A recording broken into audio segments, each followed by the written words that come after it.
English live stream now on LinkedIn. And I'm very, very happy to give you a little background on why I'm on LinkedIn at the moment. WuWu show actually was a bilingual show, Mandarin Chinese and English, that I have collaborated with a company here called Mimi App.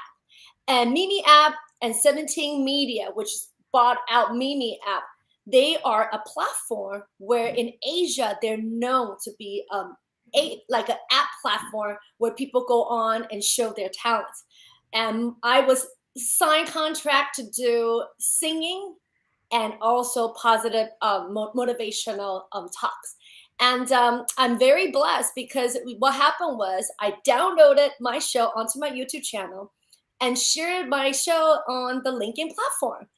And within 2 years, I have built a pretty impressive for myself, pretty impressive followers on my LinkedIn that are mainly professionals. And the feedback that I've gotten back about my show has been lovely in the sense of I share topics and subjects about culture, education, the world news, world everything in such a non-stressful and more laid back talk show. So I'm very happy today that I have reached the point where now I can do my WuWu show on LinkedIn Live. So I've decided to make a decision that going back to my primary language instead of doing it bilingual, since all my LinkedIn followers are mainly English speaking people. So that's why I'm doing it all in English. And today I cannot wait to share with you my dear friend Dave Trouba, and we are playing a tribute to yesterday's World Water Day. And without further ado, I'll just let him introduce himself. Hi, Dave.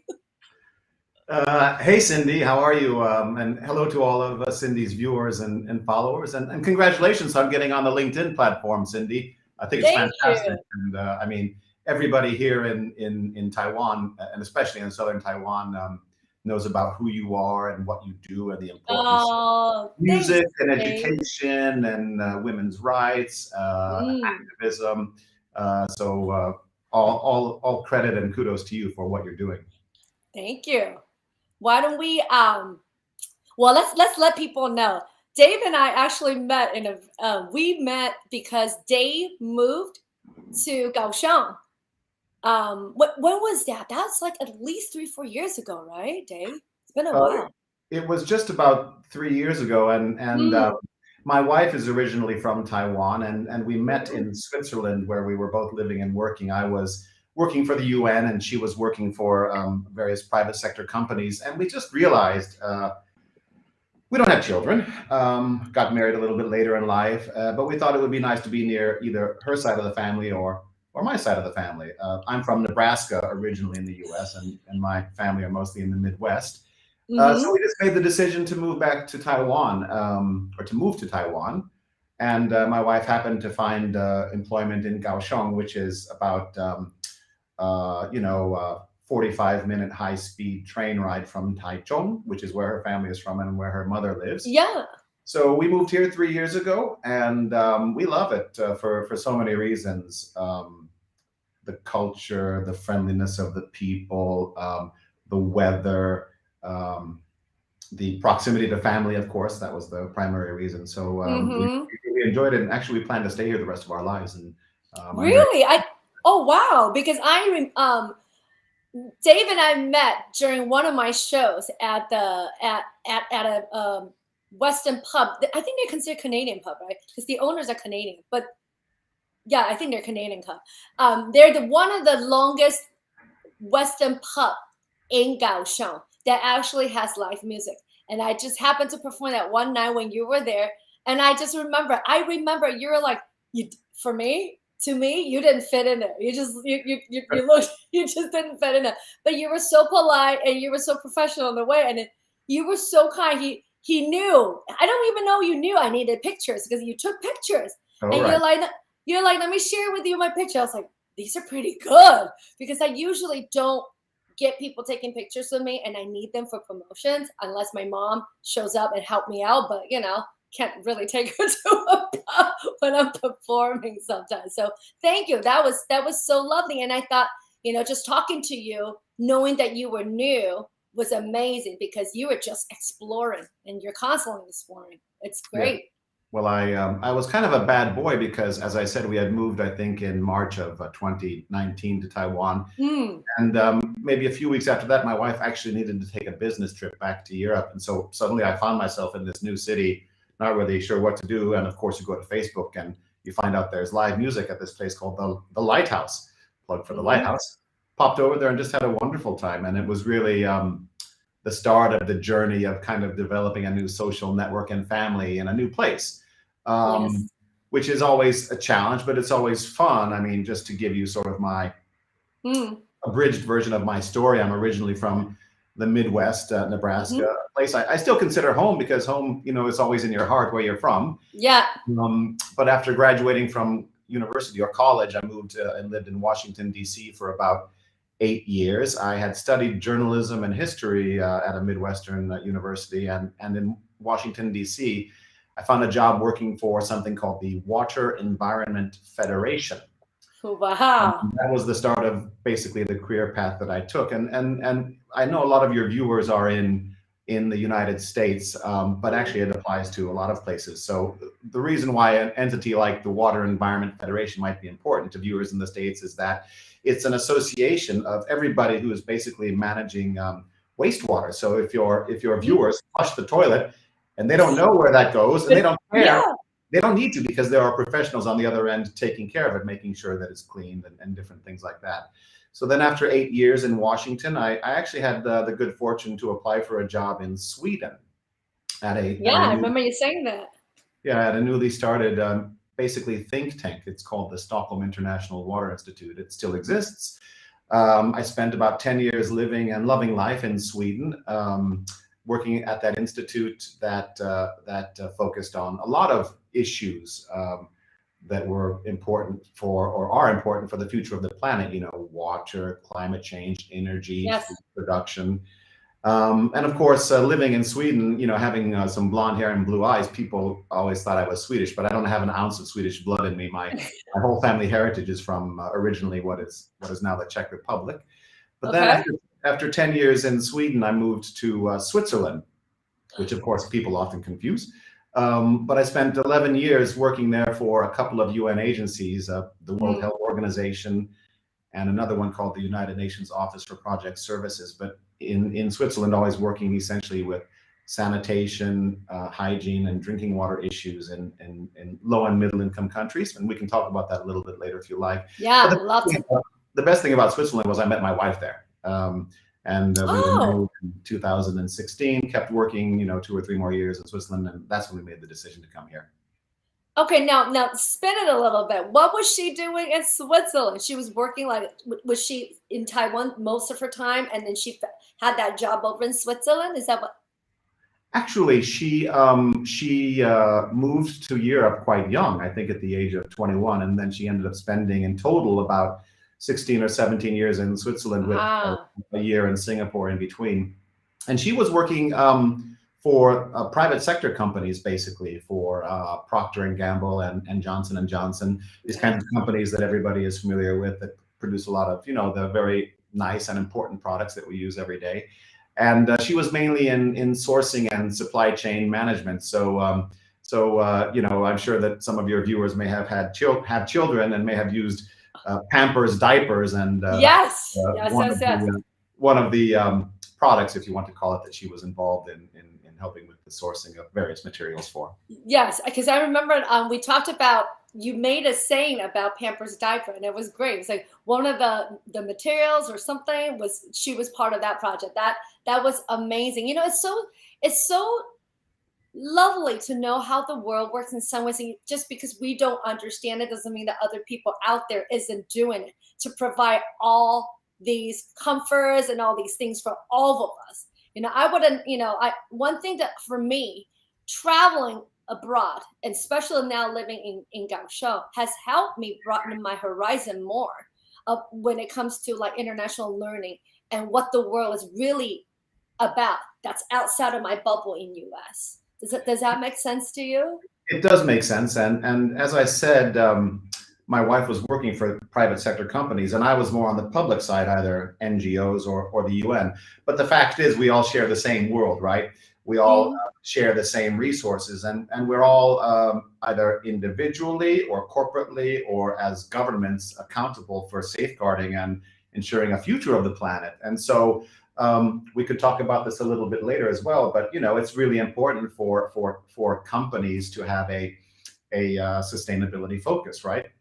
Yeah, I believe so. Yeah, I think so. A real sustainability focus, and it's important for them to work with NGOs and the UN and vice versa to make sure that sustainability and the right kinds of solutions are developed, whether it's for a diaper or whether it's for the transportation industry that's carrying the food to our local supermarket, or whether it's for something else. They're all and linked. Also agriculture is definitely linked with water for sure. I would assume so, right? Agriculture. Yeah, definitely. I mean, the first thing I'll tell you and the viewers is that, as I mentioned earlier, I studied journalism and history, so I'm not an engineer, I'm not a microbiologist, I'm not a toxicologist, I'm not a public health specialist per se, but with about 30 years of working in these areas, I have some familiarity with them. So I'll try to speak as knowledgeably as I can, but there are certainly much more knowledgeable people and organizations out there that the viewers can turn to if they want to learn more about anything, and especially if they want to find out how they can help. But yes, you mentioned agriculture. So if we take a look at the planet as a whole, right? We often say we live on a water world, but actually less than 2% of that water is really what we call fresh water. So that's the water that can be used for, it's divided into 3 categories, but usually it's agriculture, industry, and domestic use.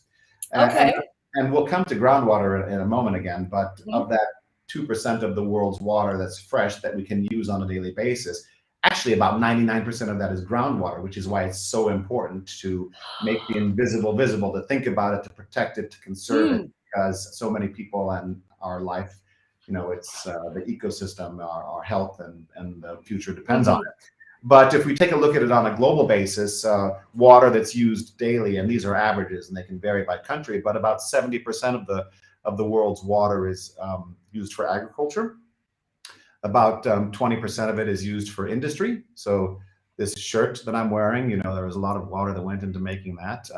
This cup of coffee that I'm drinking, while it might just be this pretty little mug that a colleague of mine gave me when we got married a couple of years ago, actually this cup of coffee required about 140 liters of water to make.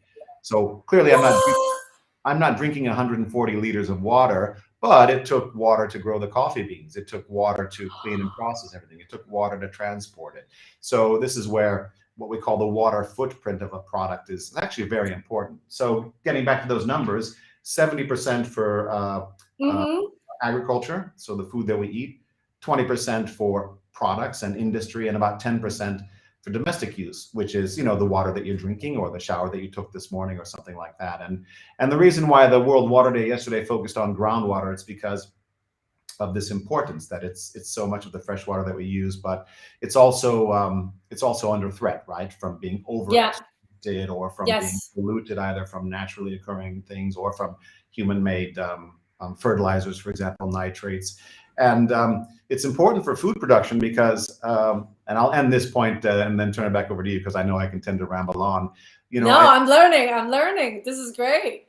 Well, I checked the current world population status this morning before the show.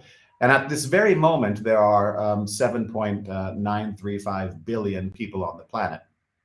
So next year, we'll cross the 8 billion threshold, and by the year 2050, we'll be at 9 billion. And at that time, the planet's population will, they say, stabilize, and there are different reasons for this. But in order to feed that population of 9 billion by the year 90% at an acceptable nutritional and a healthy nutritional value, by the year 2050, we'll need to have a 60% increase in food production. And a lot of that increase in food production will be powered by the groundwater. So we need to make sure that we protect, preserve, and safely manage the groundwater so that, among other things, it's there to help of course. in the future. But how are we doing globally right now as to protecting that groundwater? Are we all doing well at it, or we're not? It's difficult to say, and this is the reason why, in addition to the day of the World Water Day that focused on groundwater, there was an important report that was issued yesterday. Every year, a report is issued and it has a theme, and so yesterday's report from the it's called the UN World Water Development Report. It focuses on groundwater, and it offers a lot of recommendations and suggestions for how we can do a better job of protecting groundwater. And this might be from learning to making sure that we monitor it in a better way, know how much there is, know how to keep pollution out of it, that we also are a little more sensible in terms of how we abstract it and use it for different things. So I would highly encourage the viewers to go and look at that report, or look at some of the summary fact sheets coming out of it, because then they'll get to see maybe what the real status is. But the difficulty with groundwater in general is this: it's underground, so we don't see it. Now, if you look at a river or a lake, you see it. It gets dirty, you hate it, you want it to be clean. It's used too much, you want there to be some sort of measure by a government or a regulatory agency to stop that. But groundwater is sort of out of sight and out of mind. And another difficulty with it is that a lot of it, because it's underground, it might be underground in more than one political jurisdiction. So it might be a shared resource between various countries. And there can always be a little bit of uncertainty. Well, if I'm in, I don't know, Jordan, and there's a groundwater resource underneath us, what's Israel's responsibility or another country's responsibility? Or if we take a look at a place like the States where I'm from Nebraska. And Nebraska is a huge agricultural state, and a lot of that agriculture is powered by the groundwater that's used to irrigate the crops, the corn and the soybeans. A lot of the soybeans are actually imported into Taiwan. Wonderful Taiwanese food. But that Ogallala aquifer is underneath Kansas, it's underneath Oklahoma, it's underneath Nebraska, it's underneath Texas. It's huge number of states that it's underneath. So there needs to be really good coordination and management between even those state level governments to make sure that they protect that aquifer in particular. Wow. Like I just in 10 minutes, I've learned so much with what you're saying here. It's amazing. Now, if you're not what you so-called the technicians and the people who actually go and research, study the groundwater and the fresh water, what would your role in a professional sense for these companies? Like I being an educator and as a performer, I don't often get to go into a corporate setting, but yet I have a lot of friends who are in the corporate setting. So why don't you educate me in a way where someone like me would understand? Okay, well, the first thing I'll do is I'll use a bit of a musical analogy. Okay. Because as I mentioned, and you noted, I'm not a technical expert, but lots of times people would ask the Beatles, or they would say about the Beatles, oh, those guys and their music, they were the prophets of the 60s, of the counterculture, of the all you need is love era, right? And Paul McCartney, one of two living Beatles still, he would say, no, actually, we weren't the prophets of the 60s. We were just the megaphone, right? Because their songs about peace, love, understanding, whatever, they were reflecting and echoing actually what was happening around them. And so my own role in working with these issues is to be a kind of megaphone or really advocate. And of course, that role has changed in the last 20 or 30 years quite a bit, because 30 years ago there was no internet, but today there is an internet. So it's possible for a lot of people to be advocates for issues, even if they're not involved in them individually. And in fact, perhaps after this interview, we can put a few links of interesting organizations that the viewers might want to look at if they want to be a little bit more involved, right? But so historically, working with water, sanitation, hygiene, environment, development issues, My role has been one of communications, or you might call it marketing, to get more awareness raised and more visibility. And so this is something that I'm personally interested in. I just had the good fortune to be able to do it basically as a career for a number of years. And from Taiwan, I am still able to do it in different ways as well, because we now live in a very digital era.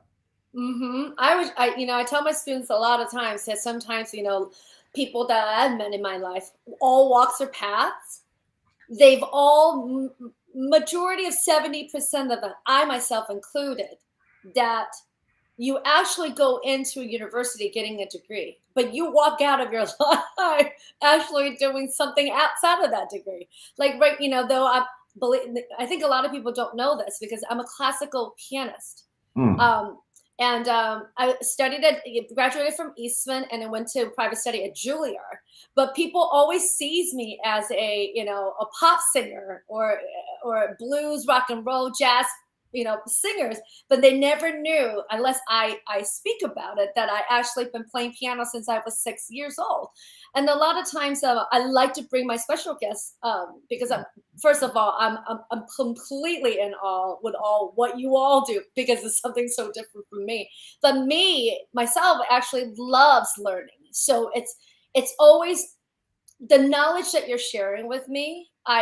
Me as a megaphone person of sharing it back to my students, because I wanted to have more confidence in what they do, because I feel like the world tends to still put them in a box, that they have to stay in the box.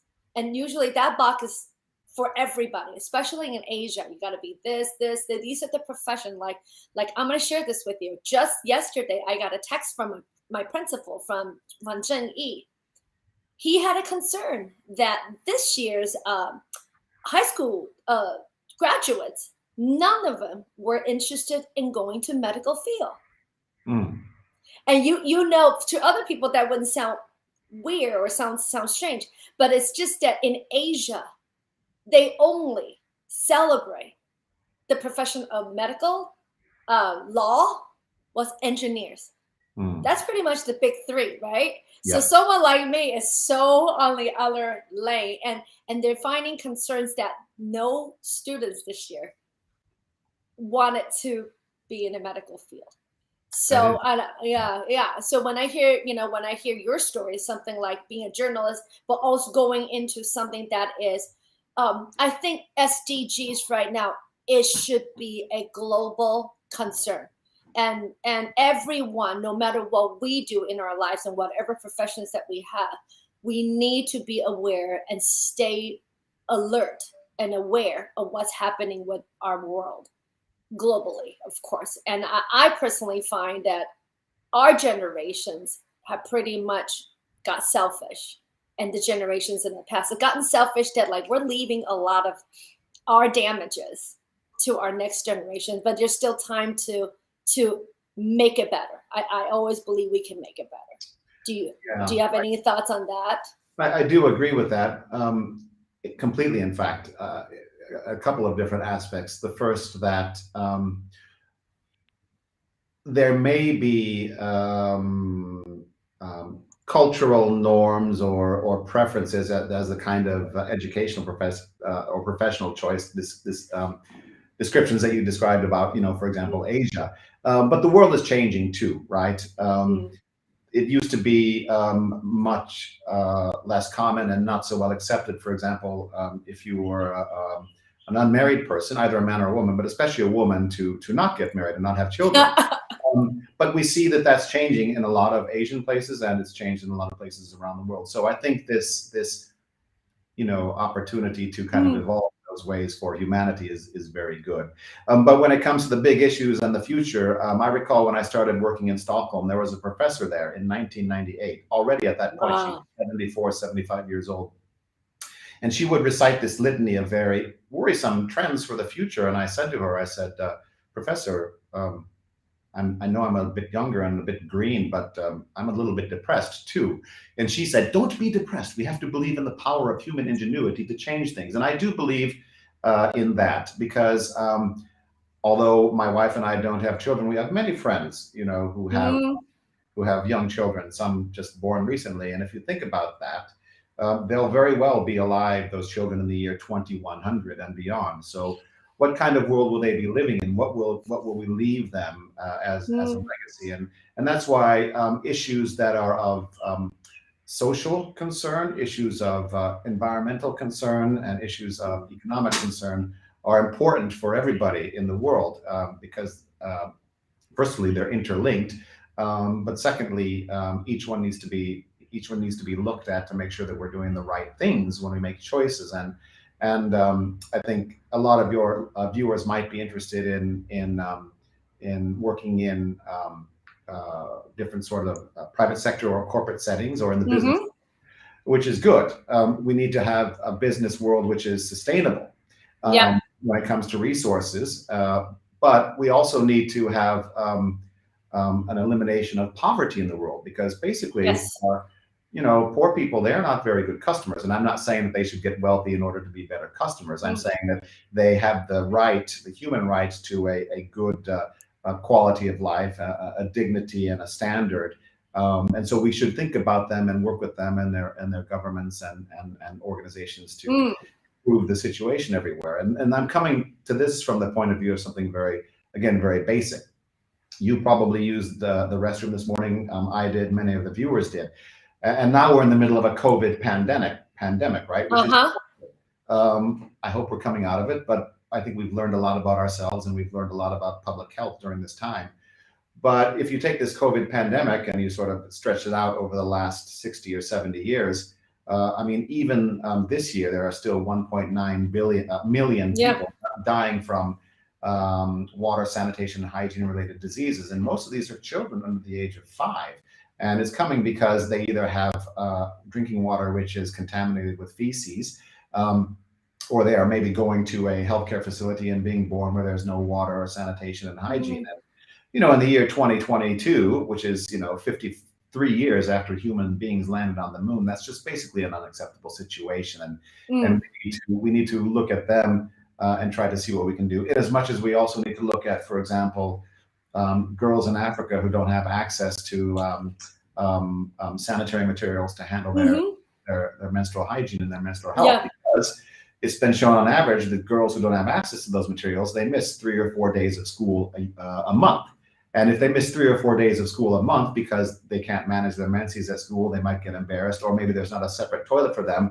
Well, that is going to hurt the country's development in the long term. I mean, there are some studies that say that every dollar spent on a girl's education or a girl's rights generates about almost $3 in economic returns. So it's probably one of the best development interventions that one can make. It's investing in girls and their rights and their health, because if you do that, then they're educated, then they're part of the productive workforce in different places, and they can have a better quality of life in the long term.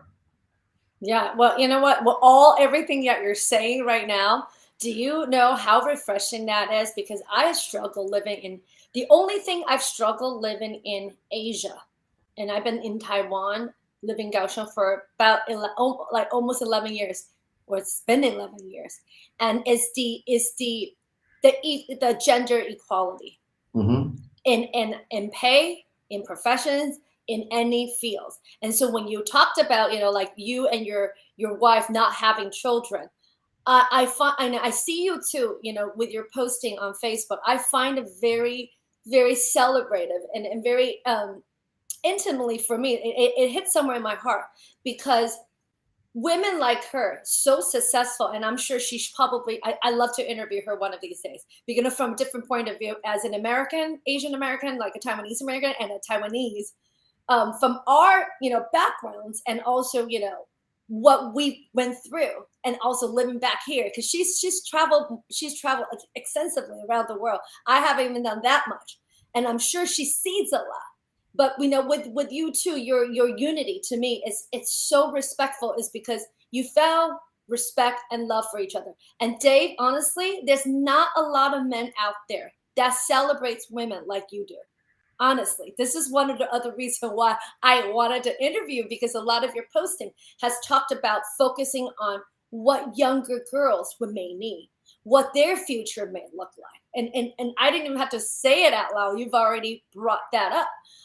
For me, it's a little philosophy, you know, sometimes you just don't have the right luck to find the right person to be with, you know, let alone trying to have your own kids when you're trying to financially, you know, it's a very fast-paced world right now. And to live the kind of life that we want, you know, you have to work your butt off. And I kind of have to make peace with what the society is trying to put us in a bubble, is that I'm not married.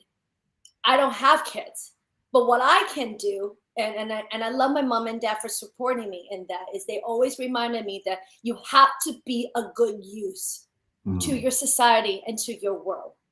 And I found that, like, my students are my children, you know, and my friends' children are my children. So if there's any opportunities that I know I can give back to them, that's what. Of course, my brother has two. I have a beautiful niece and nephew, so my focus is on them. But it gives me that drive. And Taiwan sometimes can be difficult to because they still have that very conservative and very traditional values, and I find it hard for me sometimes. But you know, meeting people like you and your wife, it's something so refreshing because it pulls you out of that mindset. Because when you're in that mindset, I find a lot of viewers and women who are like me, sometimes they may not verbally say it out loud, but you feel embarrassed that maybe there's something wrong with me, that I can't find someone to settle down, and I don't have kids. You know, but it's a little off the topic, but that's something that I wanted to share with our viewers, that like I have a lot of respect for you.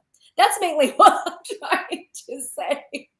Well, you're very generous in your praise. I mean, we're like any other couple, right? We have our challenges, but I am happy that my wife and we do fit together very well from a values point of view, but we also learn from each other. I mean, as I mentioned, she comes from she's an alpha personality, and she looks at business from a very pragmatic way. And there's a lot of focus on, you know, if we're using the business language, on deliverables, on key performance indicators, on accountability.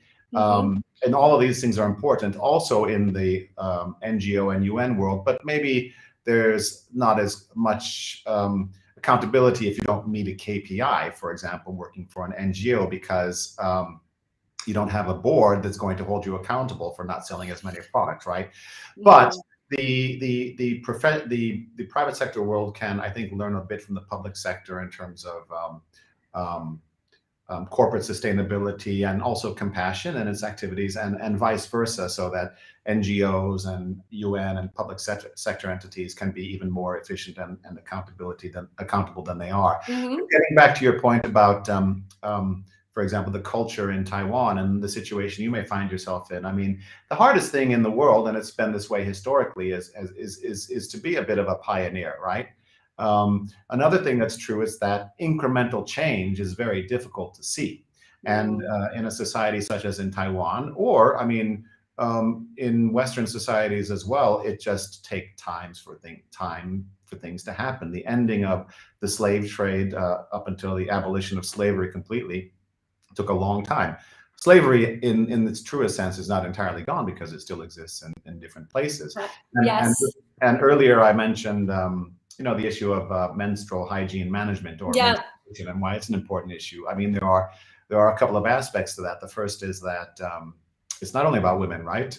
You have to put the men in menstruation because they're part of the challenge, and even today we have a difficult time overcoming these sort of dogmas. I asked my younger brother, did you talk to the oldest daughter about her period yet? He's like, what? Why would I do that? And I'm like, you can't. And even if in parts of the world today, it's still very difficult for women to have access to materials, and their menstrual health is at risk, which then means that their sexual and reproductive health is at risk. It wasn't that long ago in the West that it was the same. I mean, up until the 1890s in Victorian England, women who were menstruating weren't allowed to go into public parts in the city of London, right?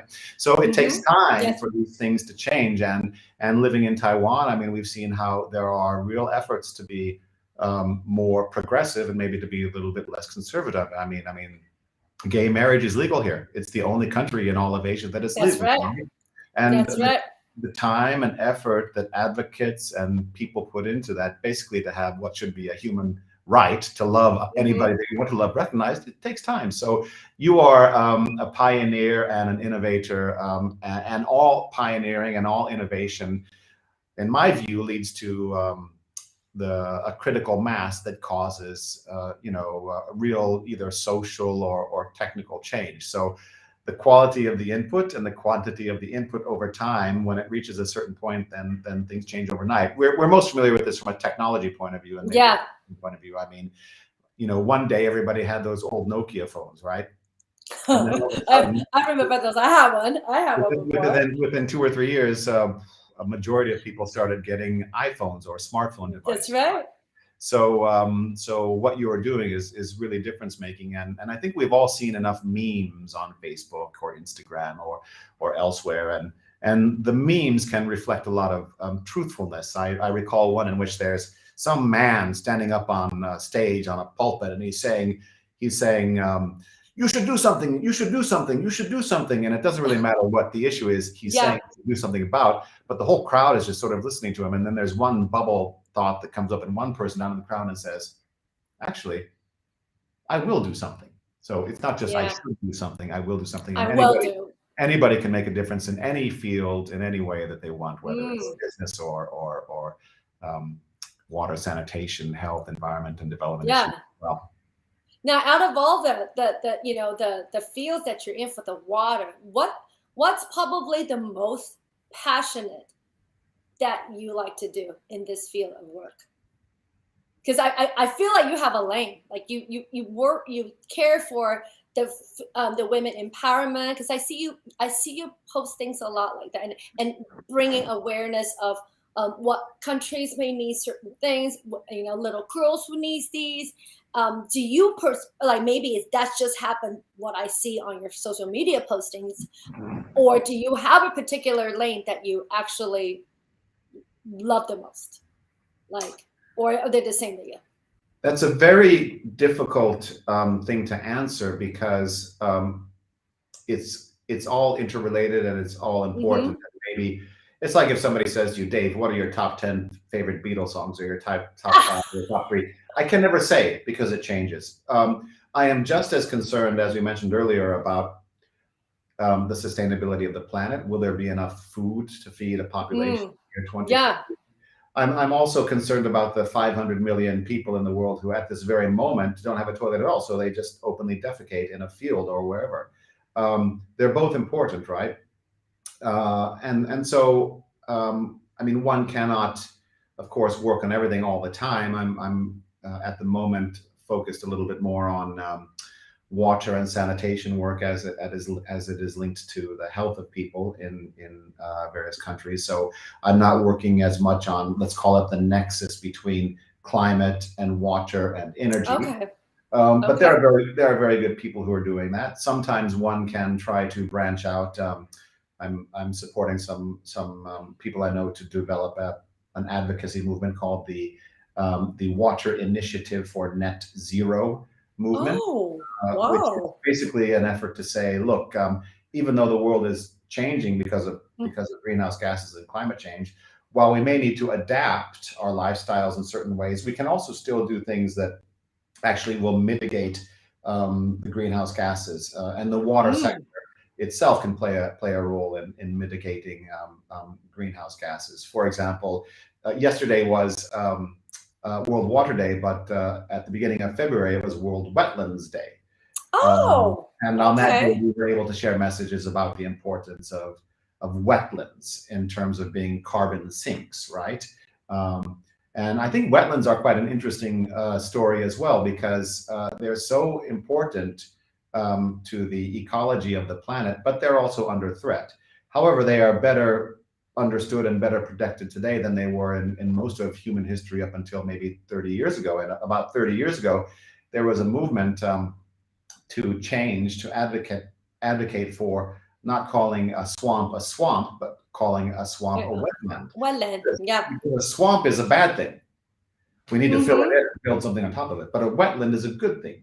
We need to protect it. So it's important to, be able to, I think, be flexible and work on different things at different times and have different priorities at different times. And so while I might have some work that I'm helping organizations with at the moment, when there are these global days, which are essentially awareness raising days like yesterday, World Water Day, I try to be a little bit active in the social media, because even if you can share a message or enlightening statistic with one friend or colleague, it's helpful. And there are also in this kind of work a lot of these international days. There's the World Wetlands Day, there's the World Water Day, there's World Toilet Day, there's Global Hand Washing Day, there's Global Hand Washing Week, there's World Antimicrobial Resistance Week. Oh my God! Menstrual Hygiene Day.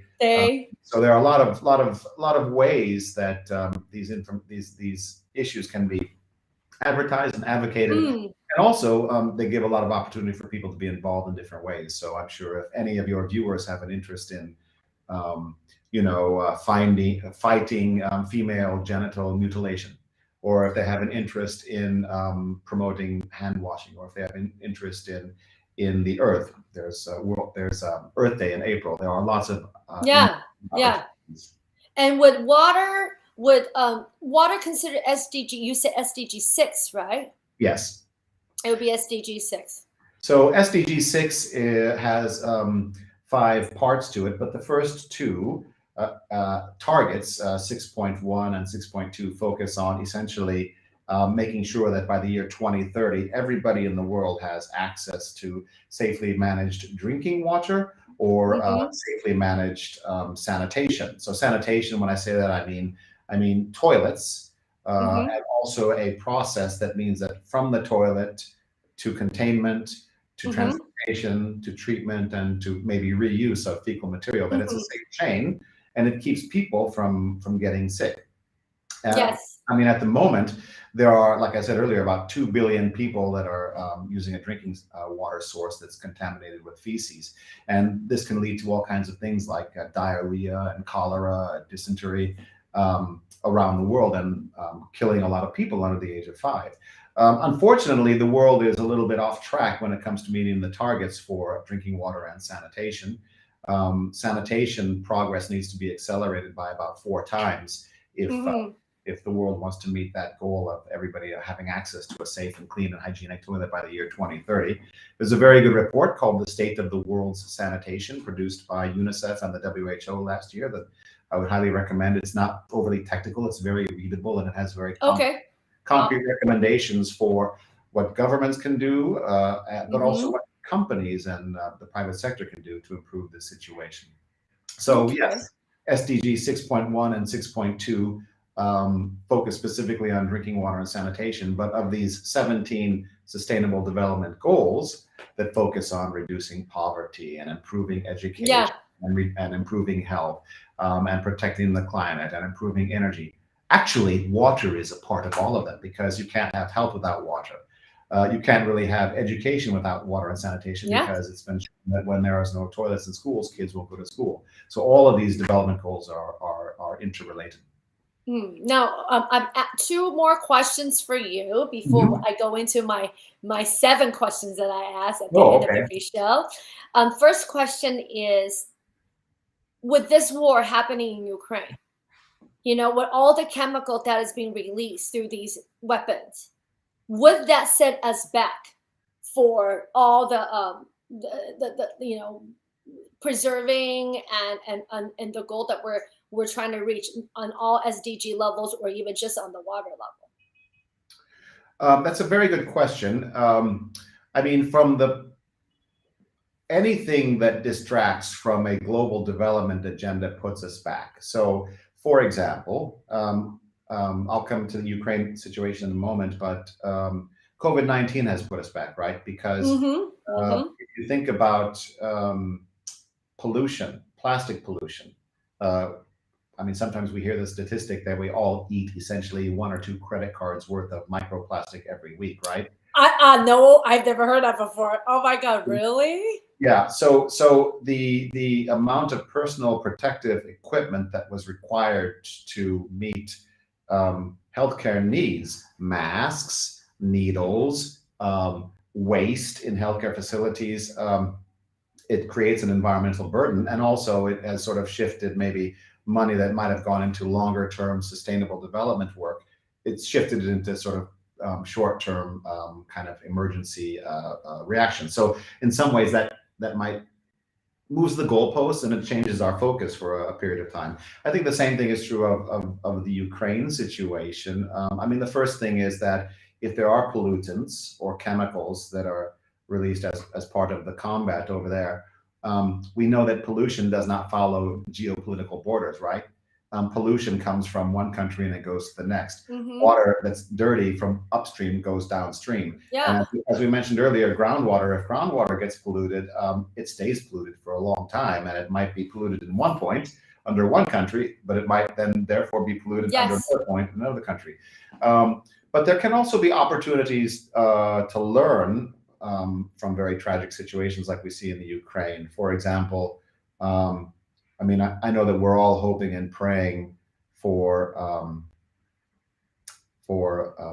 a successful end to the very difficult situation that we're seeing in the Ukraine. But for example, there are a lot of refugees that have been created, right? Yes. And chances are there will always be refugees in the future, sometimes maybe induced because of climate change, right? If an area gets flooded in one country, people may need to move to another place. But how do we manage refugees? You know, how do we take care of them, especially if they are people who have some sort of a disability or are differently abled? For example, the elderly, or people who have a physical limitation, or girls who are menstruating in a refugee camp. Will they get access to materials? So the international community can learn, I think, by participating in the sort of response they're doing now, and then maybe develop mechanisms to improve for future responses, because there will always be either catastrophes that are humanitarian in nature, maybe caused by war, or caused by natural disasters. Okay. Well, now on that note, my second question was, what can we do as a global citizen to help with this issue by doing little things in our daily lives? What can we do? Like, what can I do? What can someone like do? Yeah, I mean, if anybody's interested in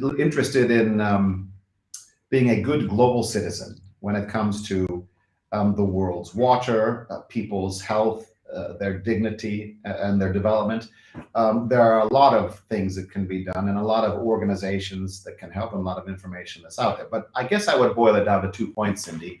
The first is educate yourself, right? If you're not quite sure, if, let's say, you're living in Ohio, or you're living in Singapore, or you're living in Uppsala, Sweden, there are rules and regulations and agencies that are governing and managing the environment, which might include the air quality or the water quality.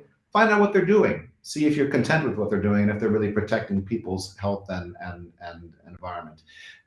So educate yourself. That's the first thing. And the second thing is just to do something, right? Install a water-saving head in your shower.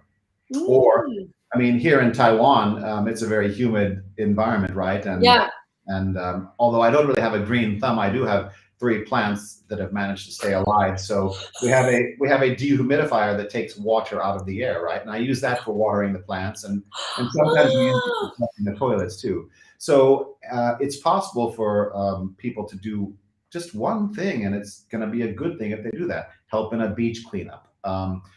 Move to a slightly more vegetarian diet, because vegetarian diets have much less impact on the environment than meat-based protein diets. And going back to my friend Paul McCartney, he advocates for meatless Mondays. Just decide not to eat meat on a Monday. You can have meat on other days, but just decide not to eat meat on a Monday. So there are so many good things that people can do in their daily lives. Thank you. What you just do, because I'm actually as an acute asthmatic person. So I have a humidifier in my room. I never knew what to do with that water. I thought that with the water coming down, would it be okay to plant my plants? Like, and now that I know from you, like, and I will do that. not turn, some people turn on their water a lot while they're washing. I don't. I try to have it turn off, wash, then rinse, and try to rinse as little as possible. I try to save water. I guess that's just little things that I do. Yeah, I mean, we could probably have a whole show about this. I mean, everybody's heard I'm going to have you back. We're definitely going to have you back. Everybody's heard about fast fashion, right? But just reuse your clothes a little bit more and buy a little bit less, and that's good too. So there are a lot of things that everybody. You'd be surprised. I don't go shopping. Like I work. I either take like some of the stuff my mom can't wear. I'm like, oh, I like that. I'll wear it. Or I have clothes that I've had for 15 years. Like I spend more on food. So like being more vegetarian based might be something that I have to like meditate on, and maybe start, like you said, meatless Monday. Maybe I will do that. But I want to conclude one thing that you said before I asked you those separate questions. That is, you mentioned a song by the Beach Boys. What's the name of the song again? Well, I'm going to tell you something after you said it. Well, so with the Beach Boys, of course, many people think of them as the oldies and surf band with like songs like Little Surfer Girl. But what they don't realize many times is that actually, when they became a little bit less popular in the late 60s and early 70s, they were an incredibly environmentally focused band. I didn't know. I've never heard that song before. Yep. So there's a song called "A Day in the Life of a Tree," and it's from I think 1971 or so. And the song is basically the perspective of the tree singing to the world, "Why are you trying to kill me through pollution and all of this and that?" And it's interesting to me because, number one, basically global environmental movements started around 1970, 1971 in a lot of different places. The first environmental conference was held in Stockholm in 1972. Celebrating its 50th anniversary this year. Wow. Yeah. Yes. And so in a lot of ways, we've made so much progress since the early 70s to now with the environment and people's health. But we have a long way to go. And I guess if I bring it back to where you and I are right now, here in Kaohsiung, I mean, Kaohsiung is a very formerly industrial city. And 2.5 million people. And you will hear people say the air quality is bad or the drinking water quality is bad. To that. And to be sure, there are issues with those things. And we cannot forget, actually, that even in the world today, 24% of the deaths around the world today they're not coming from heart disease and they're not coming from accidents. They're coming from bad air quality or radon. We call them the environmental determinants of health, right? Including climate change. So there are important issues to focus on: air quality and water quality and these things. But I will also give credit to, for example, the city of Kaohsiung, because my understanding of the situation over the last 20 years is that the air quality has improved, right? They are fining polluting companies more than they used to. And they are making efforts to be a green and sustainable city with light rail, for example. Long way to go. Huge long way to go. I mean, but it's a step. It's a step for sure. I mean, I love Kaohsiung for that matter as well. Every step that they make has always been concerned of what this planet may need. And Kaohsiung City wants to be the city that could be an asset to the world, not a crutch. And they're improving a lot of, like, nobody knew about back in the days when they built the big Kaohsiung for the World Cup that was here in Kaohsiung. That stadium is actually all solar panels. And if Kaohsiung ever go out of electricity, it can hold. I forgot how many days they can hold it, but it can generate for the whole Kaohsiung city. I thought that was amazing. And that was when was the World Cup? It was in 2000, wasn't it? Like early 2000. They were already progressive back in the days. Yeah, and I think you're right, and it shows how there's again, this incremental change or change takes time, right? Because that sports stadium is not too far physically from a very, very large coal burning power plant. It's the one that broke down last month and caused some power outages, right? And even up a little bit further north in Taichung, where my wife's family is from, there's a coal-powered plant there which actually emits more greenhouse gases or carbon emissions than all of Switzerland in total. So Taiwan wrestling with energies, with questions of energy and pollution. it needs to, and it is, and it can always be done a bit better, and it can always accelerate more. But it's just good to see that some things are happening. Yes, for sure. And I'm gonna go back a little bit of the song because I actually listened to the song after you said it, and then I read along the words. And to me, yes, they were talking about a tree, but in some ways, for me, when I heard the song and read the lyrics, it felt like it's also talking about human being. Sure. And we're like the tree right now, where we're at, and how is that how we're supposed to go away in that sense. So I find it very, very philosophical. I didn't know this side of you, Dave. It's kind of cool. And then I wish maybe next time, because of our schedule differences, so I wasn't able to come over, because I really, if I had time, I would have been like, Dave, we should sing this song together, because Dave plays guitar, people. He loves the music, right? Don't you play guitar? Well, actually, I would like to take piano lessons, and I was hoping I could get them from you. Yeah. And I fiddle around a little bit on the guitar, but I'm not where I would want to be. Actually, I think we could try that sometime. Yeah. We should. I think we should do like a casual one where people see the other side. I mean, I love playing music with people, so it would be nice. We'll have like a little LinkedIn live stream singing, and we can pick songs that has to do with SDGs. We can do that now. So, as a Beatles freak, let's just test something. I want you to name for me either a or your favorite Beatles song, and I'll tell you some minutia or unimportant factoid about that. I think. Go ahead. Okay. I have to say one of my favorite songs, Blackbird. Okay. So Blackbird is an interesting song because it was recorded in 1968 during the so-called White Album sessions. The album was called The Beatles, but the cover was white, so people call it the White Album. It's interesting from a couple of points of view. Number one, it's basically a Paul McCartney solo acoustic number with him and his guitar and stomping his foot. But also, if you think about 1968, you had riots in France. Yep. You had the murder of Martin Luther King Jr. You had the murder of Robert F. Kennedy in the United States. And so this song is actually a song about Paul McCartney singing to women in the civil rights movement in the United States, take these broken wings and learn to fly. Yes. It was sort of a civil rights protest song in a very, very subtle way. Beautiful song. See, I didn't even know that, but it was something about the lyrics to the song and just the chorus that they use. It's not very minor, but when telling people who don't know music, minor chords are very sad. Major chords are happy. He keeps switching. For me, it was just the way how I hear it in my head. You hear it, sometimes it sounds sad, sometimes it sounds happy, but it's always teetering between these two moods. And of course, with the lyrics being so powerful, should have thought it was some civil rights movements to the women. But Mr. McCarthy, the smart musical poet, you know a lot about the Beatles. I just like their music. I don't study them like you. Oh, this is great. Okay. So, but Dave, we're definitely having you back. This is fun. We'll do another one with music. But I sing, I can do shakers, and you can play guitar.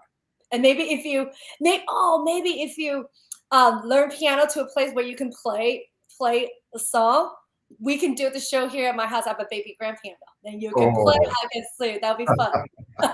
It'll take some time to get to that point, though. Oh, you'll be fine. I know how you are. If you want to do something, you do it all the way.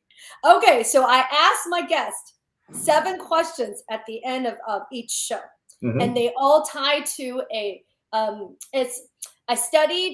I actually studied child psychology when I was in university, and so these are questions that I actually had to think up to ask because they're important to what I think it's important to everybody. So first question is, what's happiness to you? What is happiness to me? It's a very philosophical question. I think happiness to me is simply contentment, right? Contentment can be being mindful and at peace in the moment. So that mindfulness and that peace can be sitting reading a book. It could be listening to a kind of music. Certainly spending time with my wife. So happiness is really anything that makes me feel content and at peace. It doesn't need to be a thrill ride. It can just be very calm, you know. Yeah, that's pretty. That's nice. I like that. All right. Okay, number 2. What change would you like to see of the world? That's actually quite an easy one for me to think about. I mean, if I would sort of boil it down, I would say I would like to see a kinder and fairer world, and a more sustainable world. So that's sort of marrying the things that we talked about today already. Yeah. You're definitely one of my guests that actually for that it's already doing it in your profession. Oh, okay. Cool. Well, that's good to hear. Yeah. So number 3, if you could change one thing about your life, what would it be and why? That's a good question.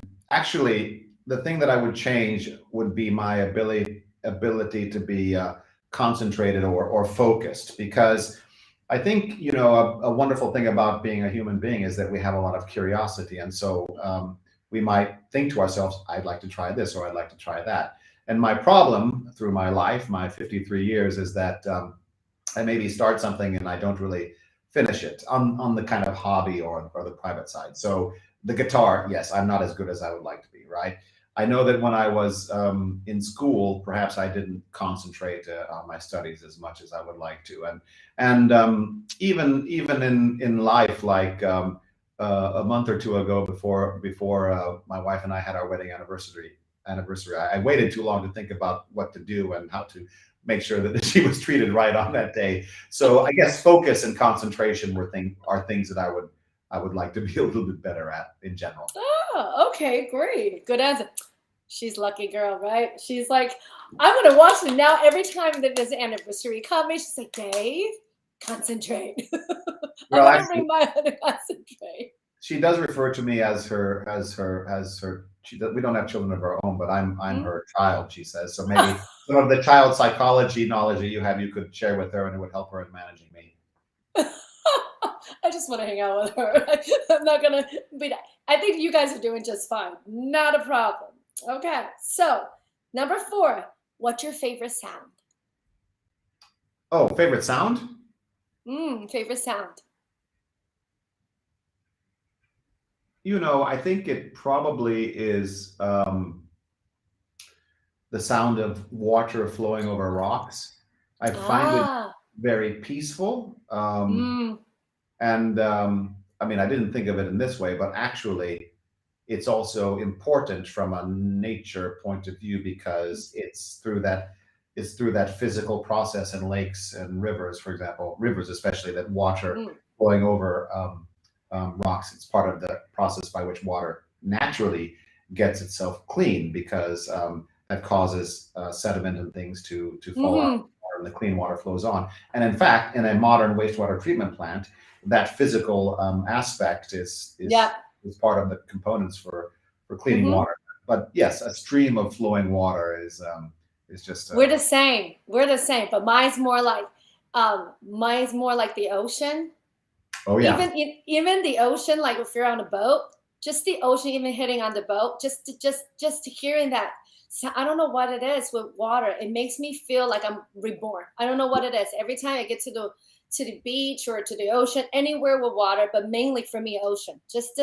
And of course, you know, when you're on the beach walking, it comes up, you hear it, it makes me feel at peace. Yeah. So that's something, no one's ever said that. So you're someone that we're the same in that light. Okay, number 5, favorite color. Oh, that's easy. Red. Why red?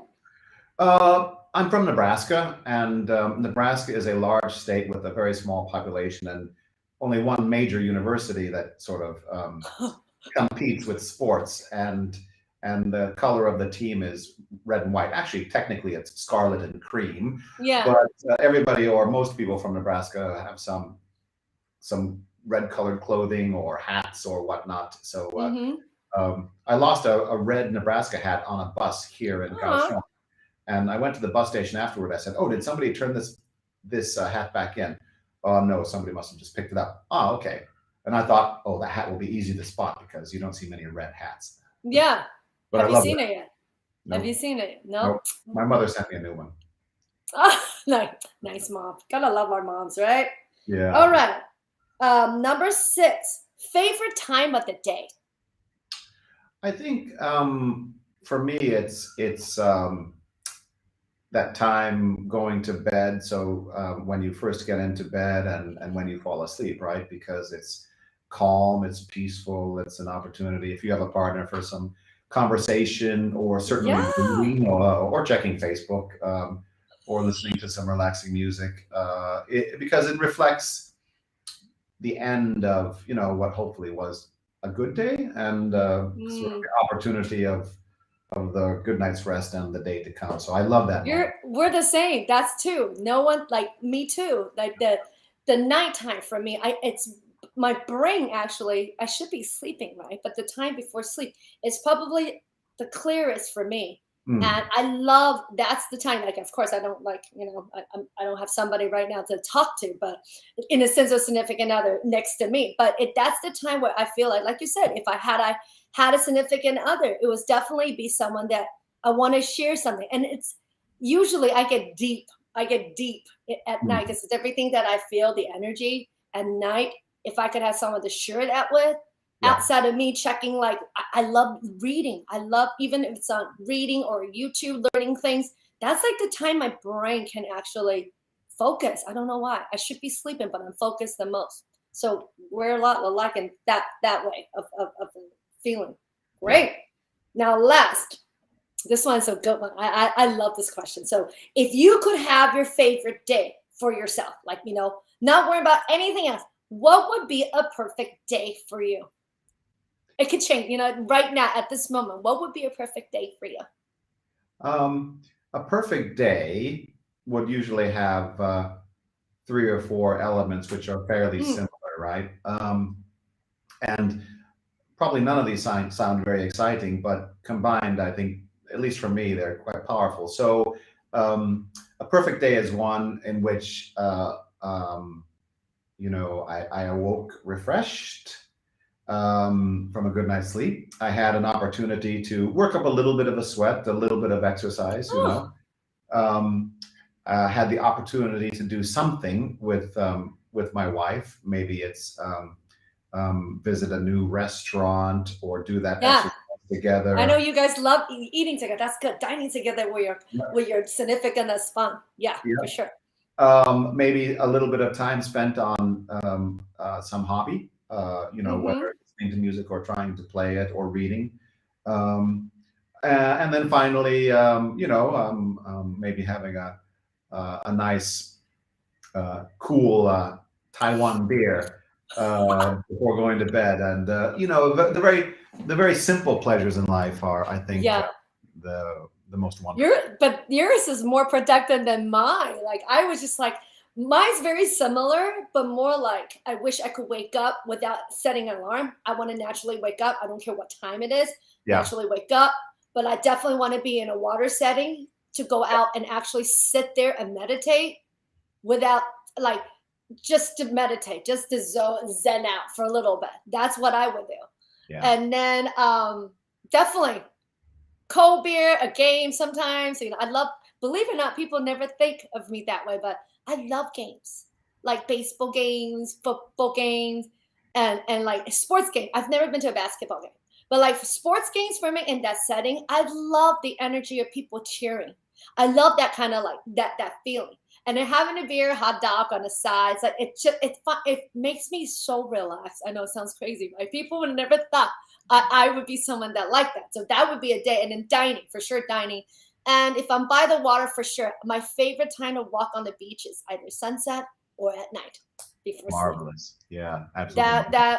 Yeah. And you know, when we get older, we don't have the time to do so. But every time I think of that, I work harder so that I can find a way to take a break to do any of that. I mean, even just one segment of a week, once a week, something would make me happy. Yeah, I feel I think that we're similar in that way, and I guess I feel slightly bad because in that ideal day I didn't really describe the kinds of things we were talking about today, which is, maybe the work that I'm doing or the work that you're doing. But it's also important to separate, right? Yeah, between for sure. between work and private. I think if you have the work values that you believe in, they also are part of your DNA and part of kind of how you live on the private side, right? If you're a kind person, you'll want to treat people well, whether you're in the work context or you're just speaking with a waiter or a waitress in a restaurant, or somebody trying to earn Yes, something. you're very good like that though. You've already when I met you, you're just very kind. I remember you just being very kind. And when I met your wife, that one time when I was performing at Corey's Going Away with Michelle, I met her, I thought she was another classy lady. And you two it's like you guys just fit. I don't know how to describe. Sometimes when you meet someone and then their significant other is so opposite from them, you get that look like I always go, how did that work? Yeah. It's like, how does that work? But it's not about judgment. It's just that for me to see two people, are very similar. They may not look it in a physical sense or their professional sense, but they're spiritually. I care about that. If I can't find someone that I can connect spiritually, I don't care how physically they look to me. It fades very fast for me, and I get bored. People are surprised. I get bored easily. This is probably why I'm always constantly challenging myself, learning things. I love learning about people. I love learning about life. So I think I definitely would love once we both get so not busy, I love to sit down with you and your wife, talk, and I love to have her as my guest. She's definitely someone to interview. Well, I know that we probably need to wind this down, but I mean, I think everybody, even if they don't think themselves, everybody is very interesting in the life that they've lived, right? And therefore, if everybody wrote or had the chance to write an autobiography, where they not only described what happened in their life, what they did, how they changed, but with some perspective, they kind of analyzed it. That would be an interesting read. I mean, we have a number of common friends here in Kaohsiung. For example, one who operates a very nice local restaurant that we like to go to, and you know as well as I do that if he had a book, an autobiography, that would be a lovely read, wouldn't it? And the same is true of everybody. Your mother, my wife. Yeah. My mother's too shy. She's too shy. I'm actually thinking about doing a show on her. That if she's a professional housewife. I call her professional housewife because dad wanted her to stay home with us, and my father was very traditional. But I'm definitely thinking about doing an episode for the bilingual show about if my mom was a CEO, as a house mother, what the things that she did for all of us. My mother was already a CEO of the household business. I believe so, because her skill set, what she did with us, with dad, with the family, everything, her skill set, she would have been if there was a career, a company called Housewife Incorporated, she'd be the CEO. You're absolutely right. I mean, in fact, throughout human history, these sort of non-monetized or non-compensated work, they've been incredibly undervalued, right? Yeah. And so that's describing exactly the role that your mother played, for example. It's also linked to, again, if we take it back to some of the issues we discussed, the sexual and reproductive rights and health of women and girls, because lots of countries don't have good maternity benefits. But is there nothing more precious in the world than giving life? We wouldn't have human beings. We wouldn't have civilization. We wouldn't have progress if we didn't have people and ingenuity. And therefore, that very special ability to be able to give birth should be celebrated and protected. Yes, exactly. I agree with you. Exactly. I agree with you. I totally agree with you. Well, you know what? On that note, we'll set that up for the next interview. We can talk about that. You and I can talk. You're fun to talk to. If you ever don't get, we'll do that for sure. I want to have you back if you be giving me the honor to come back again. It'd be a lot of fun, yeah. But I'll be following all of your interviewees because you do a fantastic job in all of your facets of your work. And I mean, you have a very warm and engaging and inviting, I wouldn't just say personality, but aura, in addition to just an impressive skill set and talent and oh, thank you. Do you see my LinkedIn? I don't even write any of it out. I just said I am a person who likes to blah blah blah blah blah. Well, I just find it to for me, it doesn't suit me. It just, for me to write it like that, that's just not my personality. Yeah. But if anybody ever wants to explore, like, I'm like, come here, explore. All right. Well, thank you so much, Dave, for coming on as my guest. And thank you for everyone I see somebody's watching right now. Whoever you are, thank you so much. There's someone watching right now. So thank you. And then whoever's watching it later on our downloaded version, please look Dave up on LinkedIn. You can find him. Is your Instagram, Facebook private or like? They're available. Yeah. They're available. So you can follow him because he talks about a lot of things, especially water and sanitations and health. I think that's something we should all be aware of. And if you have any business that you need someone like his expertise, definitely look this man up. He's kind. I'm so respectful towards him, and definitely someone I consider a soulful good friend. We don't see each other often, but every time we do see each other, we enjoy each other's company. And yes, and I'll definitely see you soon, and your wife. Yeah, for sure. Okay. Okay. Thanks so much. Bye, everybody. Bye. Bye-bye. Let me turn. I don't even know how to turn this thing on. Wait 1 second. There we go. Is that it? Do you see how, this is my second show? I can't even turn my own live show off. All right. Bye, everybody. I found